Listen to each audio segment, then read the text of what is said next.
네, 이제 우리나라도 사상 초유의 1%대 초저금리 시대로 접어들었습니다.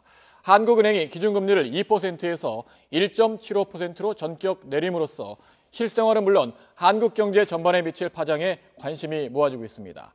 김방희 생활경제연구소장, 배민근 LG경제연구원 선임연구원 모시고 자세한 이야기 나눠보도록 하겠습니다. 네, 안녕하십니까? 네, 안녕하십니까? 예.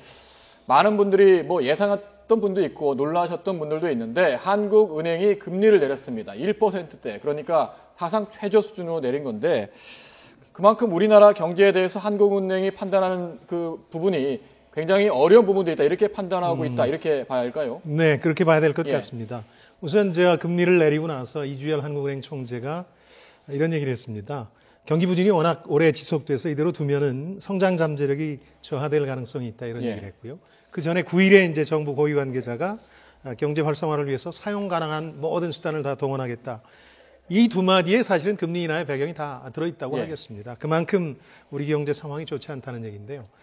최근에 2월 물가 상승률이 실질적으로 마이너스였죠. 또 제조업과 수출 성장률이 2달 연속으로 마이너스를 기록하면서 디플레이 우려가 고조되고 있는 거죠. 저도 그렇고 시장 일각에서는 아예 지금 실질적인 디플레이 불황이 아니냐, 이렇게 보는 분들도 계시고요. 그러다 보니까 갑작스럽게 경기 부양에 대한 여론의 압박이 커졌고 정부가 동원 가능한 모든 수단들을 강구하고 있는 겁니다. 하나는 통화정책의 중추로서 이런 이제 여론과 정부의 압박에 굴복했다, 이렇게 보시면 되겠습니다. 그러니 금리를 내린다는 것은 시중에 그만큼 돈을 푼다는 얘기인데, 그래서 경기를 살리겠다는 목적 아니겠습니까? 그렇습니다. 최경환 경제부총리가 어제 경제단체장들 만나서 여러 가지 이야기를 했습니다. 특히 눈길을 갔던 부분은 임금을 좀 올려야 되는 게 아니냐, 이런 이야기를 했는데, 최경환 경제부총리 어떤 이야기를 했는지 한번 직접 들어볼까요? 우리 경제를 살리기 위해서는 기업들도 일자리 창출, 특히 청년 고용, 또 적정 수준의 임금 인상, 투자 활성화 등에 적극 협조해 주실 것을 간곡히 호소를 드리겠습니다. 특히 대기업의 경우에는 협력업체에 대한 적정 대가 지급을 통해 자금이 중소협력업체의 원활히 흘러들어갈 수 있도록 전반 성장에도 그래 접근을 부탁을 드리겠습니다. 통상임금 범위 확대와 60세 정년 연장 등으로 기업들의 총임금비 부담은 커졌습니다. 임금은 한번 오르면 잘 내려가지 않는 하방 경직성이 크기 때문에 더더욱이 그 진행 과정에서 상당히 많은 고려와 세심한 배려가 필요하다고 생각하고 있습니다.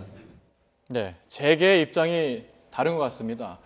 임금을 올리면 그만큼 인건비 부담이 늘어난다는 것이 재계 입장인데 어떻습니까? 이거 어떻게 풀어야 될까요? 네, 금리가 낮아진다고 해서 무조건 소비가 늘어나는 것은 아니죠. 그래서 실제로 중요한 소득 원천이라고 할 수 있는 임금이 올라가야 되는데, 사실 지난 10년 정도 우리가 평균적으로 보면 임금 상승률이 경제 성장률에 물가를 감안한 것에는 조금 못 미치는 것으로 나옵니다. 그만큼 임금 상승의 필요성은 좀 제기가 되고 있다 볼 수 있는데, 조금 더 들여다보면 특히 기업 입장에서는 그렇습니다.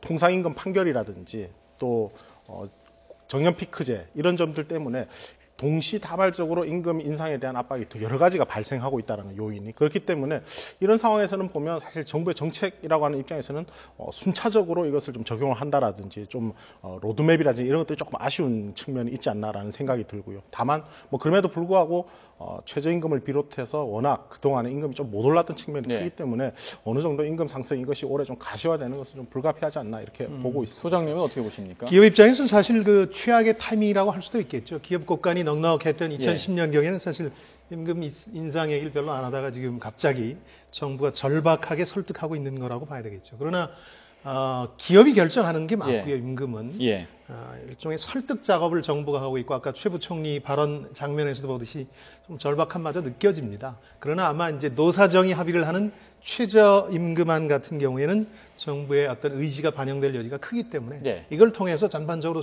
임금의 수준을 조금은 끌어올리려는 노력을 하게 될 겁니다.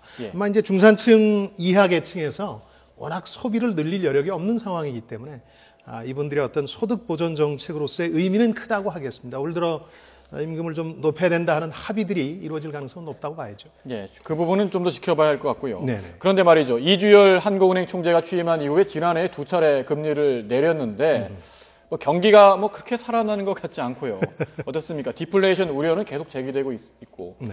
이번에 금리 인하를 하면은 뭐 지난해와 비교해 봤을 때는 좀 다를까요? 어떻게 보시는지요? 뭐 개별 금리 인하 조치가 기본적으로 소비나 투자를 늘리는 효과는 지금 그렇게 크지 않은 우리 경제가 유동성 함정과 유사한 상황에 빠져 있는 것 같습니다. 다만 작년 하반기랑 지금이 이제 경기 사이클상의 위치가 조금 다르지 않느냐. 그래서 작년 말 올해 초 정도가 경기 어떤 저점으로 우리가 판단을 하고 있고요. 그렇다면은 앞으로는 점점 그 유가 하락 이런 효과들로 인해서 구매력이 커지는 이런 것들로 인해서 경기가 조금씩 상승 흐름을 타고 있기 때문에 이러한 흐름과 결합한다면은 금리 인하 효과가 조금은 더 나타날 수 있지 않을까 이렇게 기대해 볼 수 있고 수준도 중요하니까 예. 그만큼 더 1%대 진입의 의미가 있다고 하겠습니다. 타이밍적으로는 좀 적절했다고 보시는 거군요. 아닙니다. 저는 개인적으로 조금 그 인하의 폭이나 타이밍과 관련해서 조금 실기한 면이 있다. 그렇습니까? 오히려 예. 금리라는 건 시장이 움직이려고 금리를 조절할 때는 조금 이제 충격적으로 하는 방법이 가장 전략적입니다. 전술적이고. 그리고 이제 그 기준금리가 경제를 움직일 수 있느냐, 기준금리 인하가 이런 부분과 관련해서 저는 이런 비유를 들고 싶은데요. 이제 전체 경제란 마차를 이끄는 게 기준금리라는 말인데요. 예. 그 고삐가 어쩐 일인지 지금 느슨하거나 아니면 완전히 그 끊어지기 직전인 상황이거든요. 무슨 얘기냐면 금리를 이제 자꾸 움직여도 경제 주체의 움직임을 변화시키지 못한다는 예. 뜻인데 이유가 두 가지가 있습니다. 하나는 이제 가정의 경우에는 빚이 워낙 많아서 소득은 정체돼 있고 빚은 늘고 있는 상황에서 더 쓸 여력이 없습니다. 소비의 예. 여력이 없다는 거고 또 기업 입장에서는 투자를 할 분야를 찾지 못하고 있는 거거든요. 빚을 얻을 수는 있는데 얻어서 투자를 할 분야를 찾지 못하고 있어서 그런 문제가 하나 있고 또 하나는 금리 인하로 예를 들어서 말 자체를 움직일 수는 있어도 예. 마차 자체의 어떤 활력을 잃은 상태이기 때문에 이제 쉽게 끌려가지 않는다 그런 뜻입니다. 경제의 활력 자체가 이제 예. 많이 느슨해졌기 때문에 그런 점에서 보면 금리 인하 효과에 대해서 지나치게 이제 우리 시장이나 경제 주체들이 기대할 수는 없다. 지난해와 큰 차이는 없을 것이다. 이런 이제 생각들을 하고 있죠. 예. 네. 지금 뭐 경제 고삐라는 표현도 해주셨는데 그러니까 경제에 미치는 영향은 있단 말이죠. 특히 이자가 초저금리 시대로 접어들면서 뭐 언뜻 생각을 해도 대출을 받았던 분들은 뭐 초저금리로 갈아탈 수 있으니까 좀 좋을 것 같기도 하고 반면에 이 이자 생활을 하고 계신 은퇴 생활자 분들 입장에서는 뭐 생활비가 받을 돈이 줄어드니까 굉장히 부담이 클 수밖에 없을 것 같은데 뭐 유리해지시는 분도 있고 불리한 분도 있고 어떻게 볼 수 있을까요? 네, 그렇습니다. 말씀하신 대로 돈을 빌린 사람들, 차입자들은 대체로 금리 부담이 더 낮아지기 때문에 좀 유리한 측면이 있고, 예. 그렇습니다.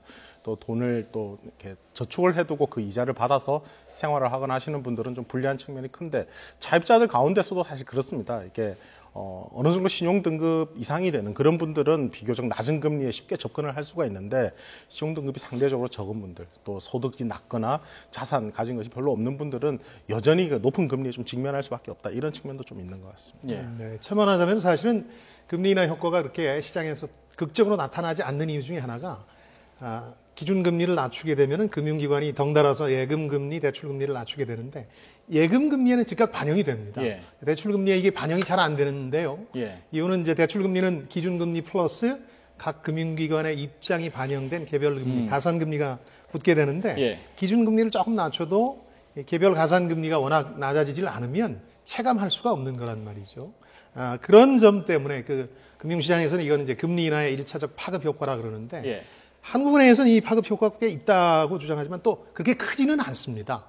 실제로 주택담보대출 받으시려는 분들 은행 창구에 가보면 지금 예. 뭐 신용이 아주 좋은 분들 예외적으로 빼고 나면은 거의 4%, 5% 이상 지불해야 되거든요. 그러니까 그런 점에서 보면 그게 조금 기준금리가 낮아진다고 해서 실제로 빚을 더 많이 얻겠느냐. 네. 이 부분은 의문이 좀 생기는 부분이죠. 예, 금리 인하가 뭐 별 효과가 없을 거란 진단을 해주셨는데 그렇다면은 네. 뭐 소비 심리를 좀 살려보고요. 구매력을 늘리기 위해서는 어떻습니까? 금리 인하 외에 뭐 다른 조치가 필요한 게 아닐까요? 일단 경제 여건상에서는 아까 말씀드렸던 대로 국제유가 하락이 우리 구매력을 좀 키워주는 그런 여건이 있다라고 볼 수 있고요. 중요한 점은 그런 것 같습니다. 지금 성장에 대한 기대치, 그러니까 자신의 그 소득, 장기적인 소득에 대한 기대치가 상당히 낮아졌다라는 점이 중요해요. 이 때문에 소비가 더 부진한 것 같고요. 또 우리 사회가 빠르게 고령화되면서 노후 준비에 대한 압박 이런 부분들이 커지는 것 같습니다. 그래서 사실 단기적으로는 가계가 준조세라든지 이런 부분이 좀 늘어나는 그런데 직면에 있기도 한데 어떻게 보면 노후에 대한 불안을 좀 상당히 좀 경감시켜주는 것 그런 것이 중요하지 않나 하는 생각이고요. 또 한 가지 사실 단기적으로는 최근에 정책의 어떤 불확실성 이런 것도 좀 일정 부분 소비 부진에 기여를 한 게 아닌가 싶습니다. 연말정산 둘러싼 파동이라든지 또 세입이 충분히 거치지 않아서 지출을 못하는 이런 부분 이런 것들이 경기에 악영향을 주었을 소지가 있기 때문에 이런 부분을 제도적으로 좀 개선해야 될 부분이 있으면 해야 되지 않나 생각합니다. 금융시장도 별 반응을 보이지 않는 것 같고요. 뭐 증시, 뭐 투자자들 입장에서는 뭐 증시가 어떻게 움직일지 보통 어떻습니까? 금리가 내려가면은 증시가 올라가는 게 상식인데 긍정적인 영향을 미치게 돼 있죠. 그렇죠. 그런데 뭐 별 영향을 받는 것 같지도 않고 어떻게 될 걸로 앞으로 증시가 어떻게 될까요? 그러니까 금리 인하 조치에 대해서 사실은 국내 금융시장 같은 경우에는 이미 기대를 해왔고요. 어느 정도 그 분위기 반영이 됐다고 봐야죠. 실제로 주가 지수가 많이 뛰었죠. 경제 여건이 그렇게 호전되지 않는 상황에서 코스피를 중심으로 해서 주가 지수가 많이 반등한 상황이기 때문에 이미 어느 정도 반영이 돼 있다. 그래서 금리를 인하할 것이라는 판단하에서 움직였다고 보시면 되겠습니다. 근데 이제 그 유동성으로 인해서 이렇게 주가지수 자체가 좀 높아졌기 때문에 추가적인 주가지수의 어떤 큰 반등이라든가 금리 인하로 인한 직접적인 증시의 그 호전 이걸 기대하기는 어렵다고 보고요. 오히려 이제 상반기 하반기에 이어지면서 우리 증시에는 글로벌 금융시장의 악재 몇 가지가 도사리고 있는데 이게 쇼크를 줄 때 과연 우리 금융시장이 어떻게 반응할 거냐 하는 그런 부분에 더 이제 초점을 맞출 필요가 있겠습니다. 악재라면 미국의 금리 인상이나 뭐 이런 걸 말씀하시는 미국의 거예요? 금리 인상 같은 경우도 이제 예상해 볼 수 있겠고요. 또 하나는 한 4개월 정도 늦춰진 그리스의 채무 문제, 그다음에 유가 하락으로 이제 어려워지고 있는 러시아의 위기 가능성, 중국 경제 이제 급격한 성장 둔화 가능성 같은 것들인데 이런 게 벌어지게 되면 우리 금융시장은 이제 유동성을 중심으로 주가 지수가 뛰었기 때문에 외국 자본이 빠져나가면 오히려 어려워질 수 있는 금융시장에 이제 악재로 작용할 수 있는 변수들이 한 서너 가지가 있죠. 금융시장도 말씀을 들어보니까 불안하고 은행에 돈을 맡겨도 뭐 이자가 별로 되지 않고 이러다 보니까 이 부동산 쪽으로 눈을 돌리는 분이 많을 것 같습니다. 지금 뭐 전세난이 있다 보니까 뭐 매매 수요가 굉장히 늘어나고 있거든요. 그렇다면은 어떻습니까? 이 돈이 부동산 시장으로 흘러 들어갈까요? 어떻게 보십니까? 뭐 그런 개연성 조금 있는 것 같습니다. 뭐냐니까 말씀하신 대로 뭐 전세난 상당하고요. 또 정부도 그렇습니다. 가계부채 총량 자체를 바로 억누르려고 하는 그런 정책 기조는 아닌 것 같고 당분간 약간의 증가를 용인하는 가운데 가계부채의 질을 개선하겠다. 그러니까 변동금리 위주로 되어 있는 대출을 고정금리 위주로 하겠다. 또 정부의 각종 정책 지원을 통해서 그 대출에 대한 금리 부담을 좀 낮춰줌으로 해서 집에 대한 실수요자들이 집을 살 수 있도록 하겠다. 그러한 가운데서 어떻게 보면 부채의 질이 좀 개선될 수 있는 여지를 생각하고 있기 때문에 이러한 정책적 노력과 아우러지면서 어떻게 보면 부동산 쪽으로는 조금 그 매수의 어떤 강한 이런 것들이 나올 수 있지 않나 하는 생각을 해봅니다. 부동산 시장이 좀 살아나는 기미를 보인다면 좀 우문이 되겠습니다만은 집을 지금 사는 게 좋은 걸까요? 뭐 많은 분들이 궁금해할 것 같아요. 저는 많은 분들이 기대했던 것 같은 부동산 과열 현상은 벌어지지 않을 거라고 보는데요. 그러니까 2000년대 초중반 이런 부동산 광풍, 투기 열풍 같은 건 재현되지 않을 거라고 보는데 아까 말씀하신 것처럼 분명히 몇 가지 부동산 시장으로 돈이 흘러 들어갈 변수들은 생겨났죠. 우선 뭐 워낙 주택담보대출이 쉬워지고 이자도 낮아지고 있고 정부도 빚 얻어서 집 사라고 이제 권하고 있고 매매가 대비 이제 전세가 비율도 높아지고 있고 또 중국 자본을 피우면서 외국 자본의 관심도 조금 가세하고 있는데 문제는 이제 부동산 경기의 어떤 장기 침체로 상당히 고통을 받았던 잔상이 우리 국민들한테 남아 있다는 거죠. 적어도 5년에서 한 8년 정도의 그 고통을 받았던 잔상이 남아 있어서 그러니까 사실은 부동산 시장이 과열되려면 그 집 한 채를 빚을 얻어서 사야 되는 계층이 여기 투기적 수요에 가세를 해야 되는데 아마 그런 일은 벌어지지 않을 것이다. 그래서 특정 지역이라든가 상권 중심으로 자금도 몰리고 활기를 뛰기야 하겠지만 이제 빚 얻어서 집 한 채를 사려는 사람들의 투기적 수요가 가세하지 않는 한은 뭐 그렇게 엄청난 부동산 시장의 어떤 변화가 예상되지는 않는다. 실소유자 중심으로 봅니다. 매매가 뭐 주로 이루어질 것 같다 이렇게 보시는군요. 뭐 저기 부동산 시장도 뭐 그렇고요. 그러면 은행에 돈을 맡겨도 이자 별로 받을 수 없게 되니까 뭐 주식시장 봤는데 주식시장도 말씀 들어보니까 불안하거든요. 어디에 투자를 하면 될까요? 뭐 사실 뭐 우리 국내 전반적으로 수익률이 낮아지니까 예. 해외로 눈을 돌리는 이런 움직임들이 나타날 것 같고, 특히 뭐 지난 한 반년 사이에 중국 증시에 대한 관심 이런 것들이 사실 그런 걸 좀 반영하지 않나라는 생각입니다. 그리고 또 한 가지는 예금이라고 하는 것은 기본적으로 굉장히 낮은 이제 수익을 가져다 주는데, 그 이면에 있는 그러니까 채권 투자라든지 이런 쪽에 조금 더 직접적으로 수익률을 조금 더 올릴 수 있는 그런 상품으로 소비자들이 조금 더 눈을 기울이지 않을까 하는 생각해 봅니다. 초저금리 시대 재테크 관련해서 여러 가지 이제 언론들이 조언을 쏟아내고 있습니다. 요약하자면 이겁니다. 워낙 초저금리니까 0.1%포인트라도 더 챙기자 이런 겁니다. 근데 저는 이런 말씀을 꼭 드리고 싶은데요. 사실 한 10여 년 전부터 1%라도 더 챙기자. 이런 움직임으로 돈들이 이제 여러 군데로 이제 움직였던 상황이 있었습니다. 근데 그 결과 우리 국민들이 이제 저축은행 사태를 맞게 됐거든요. 1% 더 주는 곳을 찾다가 불안한 저축은행 쪽으로 돈이 몰렸던 겁니다. 저는 그 수명이 한 3개월 정도밖에 안 되는 그런 조언에 지나치게 이제 집착하지 말고 더 크게 보시라는 조언을 하고 싶은데 두 가지입니다. 하나는 현금도 재테크다.